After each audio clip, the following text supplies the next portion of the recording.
یک روز عروسک را رنجان شوهر او گریکنان رفت به پیش مادر.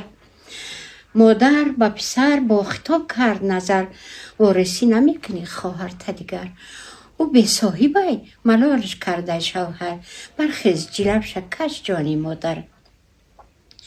چالات بخیز از جا شیر بچه نر، داماد چنان زد از مرده بتر. بازاره خلاصش کرد یک راه گذار، گفت قطعی نشه به جنگ زن شوهر. ای مهر برادر مشت شوهر بهتر، باور نکنی شب گوش کن از پس در.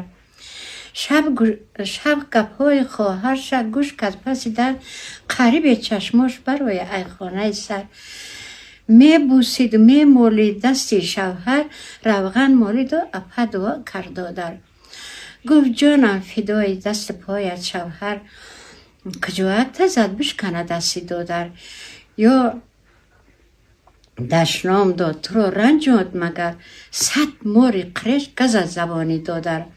بیزارم زی دوستداری دادر و پدر، یک بار مرا نکرد نصیحت مادر. توی به جهان از همه کس نزدیکتر، یک روز مرا ینگه نگنجانه دیگر.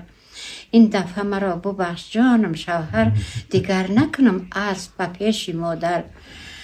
بیشنی چنین راز و نیازی خواهر، پشیمانی لوکشال آمد دادر. سلامت باشین اپا جان، خداوند هم از زندگی شیرین داشته باشه.